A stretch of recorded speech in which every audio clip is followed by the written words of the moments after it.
Usapan namin nila Noel na hindi naman talaga, ayoko na nga magmuher actually kaya lang syempre may clamor para dito sa character. So we had to do it.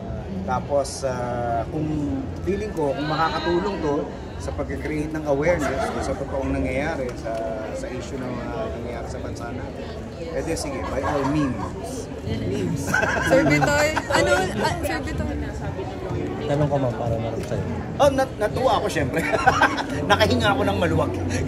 Kasi syempre nung nag-spread yung rumors na hindi raw nagustuhan at baka grounds para magdemanda. Parang for me, we've been doing this for a long time. Na ginawa ko na nga si President GMA, President Era, President Duterte, parang never naman nangyari to.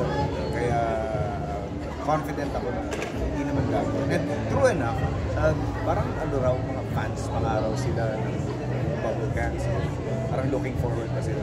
So ako, thank you sa inyo. Pero iba kasi ito ngayon, di ba? Kasi nga may init yung mga tao at iba yung nararamdaman na sa impersonate mo na character. Oo nga. Pero knowing the show naman, for yung 30 years na namin, na track record namin, never naman talaga kaming nang offend. Never kaming nang yurak ng pagkatao ng mga tao. Ako especially talagang nilalagyan ko ng limitations kung ano lang yung pwede at hindi pwede. Ano pong lesson o message ang gusto niyo pong makuha ng mga tao sa Diskaya Sketch on Sunday? Mamulat. Pero etong sketch namin, magulat lang. Pero Bitoy, alam mo rin yung mga bashers din. Sinasabi parang hindi rin ito laughing matter, hindi mo dapat ginawa agad. Oo. Magulat nga sila, na-block na sila Kasi hindi, nasa atin din naman yung power, di ba? Papa-apekto ba tayo sa bashers? Marami naman sa kanila na wala lang talaga magawa. And wala namang naiaambag. So, parang, payo ko rin sa lahat ng mga tao may mga bashers. Kung hindi nyo naman kilala itong mga to, wala naman na itutulong sa inyo. Block nyo na lang. So, nang bablock ka talaga, Bitoy? Dami ko nang binlock. Pero naisip mo din ba na parang blessing din last time? Blessing din na naging kahawig mo siya.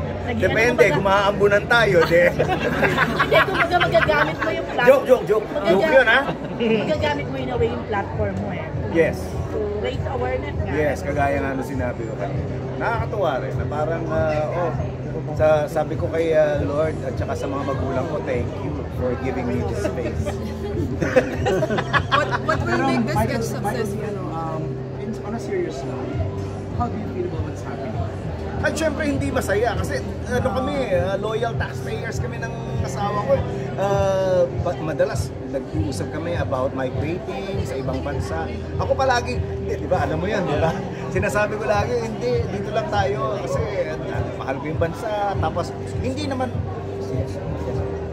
Patapusin lang siya. Patapusin lang, nagsasalita kasi siya. Sabi ko, hindi naman sa walang fault ang Pilipinas o ang gobyerno natin. Marami syempre, kaya lang syempre yung hope na sana one day magbago, sinasakyan ko. Ito ang sinasabi nila na last na pwedeng mauwi lang isa, wala na naman, mabasura lang. Ikaw, ano yung hope mo dito? Ano nakikita mo? May pag-asa pa ka? Mahirap sabihin, pero kailangan umasa na may pag-asa. Hindi pa naman napapagod.